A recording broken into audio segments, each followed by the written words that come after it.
The Kremlin has accused European countries of making contradictory and confrontational statements. That's after the continent's leaders threatened Russia with massive sanctions if it didn't comply with a 30-day truce proposal for Ukraine. It follows Saturday's meeting in Kyiv of the Coalition of the Willing. The group, headed by Britain and France, also backed by Poland and Germany this Saturday, held a phone call with Donald Trump during the talks. They revealed the US president agreed himself with the idea of sanctions should Moscow not agree to any ceasefire. Moscow has now come forward and said they will be considering this 30-day truce. We're going to unpack this further now.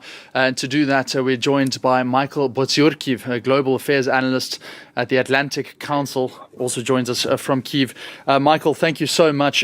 We heard from the leaders of the Coalition of the Willing that they spoke to Donald Trump over the phone. He gave his backing to sanctions on Moscow in the event that there is no ceasefire agreement. Does this signal a new direction between Europe and Washington, that they are now singing from the same hymn sheet? Good to be with you. No, in one word, no, absolutely not. Because as a Canadian, I speak with a bit of authority on this. We've seen deals, as our allies have, made with Donald Trump, and then the next day he changes his mind.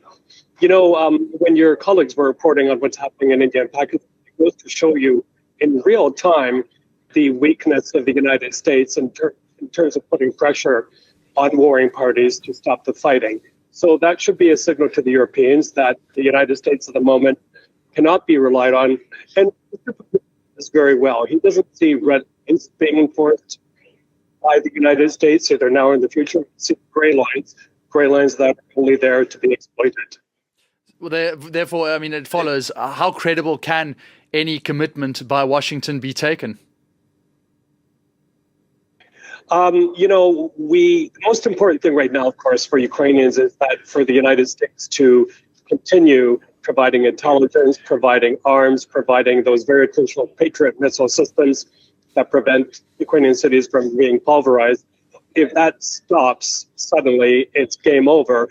And Ukrainians fear that the most right now, that the United States is not a reliable partner. So, of course, it was nice that the Western leaders got together and fought Mr. Trump. But I'm sure they have looking at his budgets very cynically.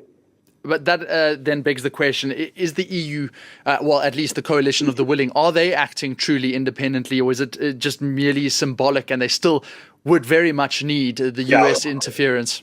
Intervention, rather. Yeah, well, I wrote down a number of terms to describe what happened with the European leaders in Kyiv. These as another selfie-taking opportunity, highly symbolic, wishful thinking on the part of the West for a 30-day ceasefire to happen. Your correspondent said even this 3-day ceasefire had big holes in it.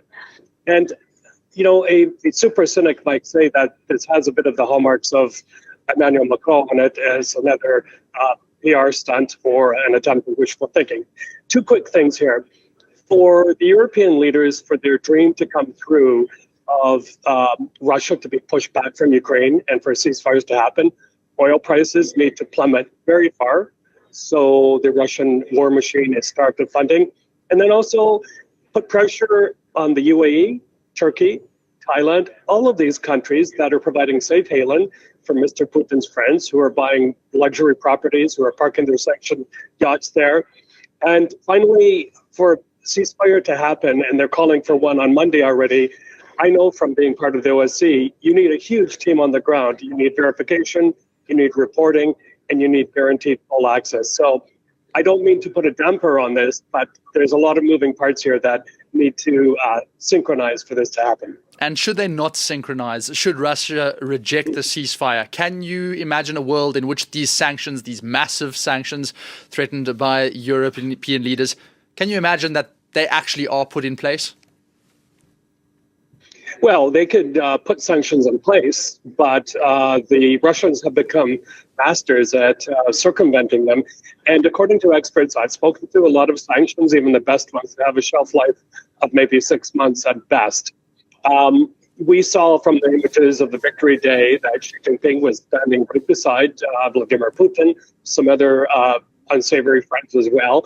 So I think that gives Mr. Putin a kind of confidence to go forward, because he does have the leader of the second biggest economy in the world backing him. And it's not only symbolic backing. No, China is providing dual-use technology, drones, and China's nationals are signing up to fight on the Russian side. So a long way to go before they will bend to any European or Western sanctions. Just a final note then on that point. Do you think that what we're seeing in terms of this 30-day ceasefire ultimatum, is it just a short-term crisis management, or is it the long game?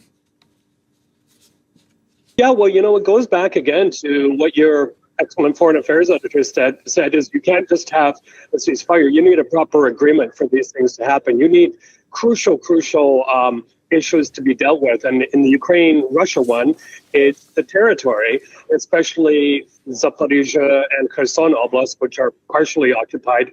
What happens with that? So, and as I said, a very, very sophisticated monitoring mission to verify whether the ceasefire holds, if someone violated, who did it, and then reporting impartially with full access. Michael Boziorkiv, thank you so much from the France 24 team here at the World Roundup Show.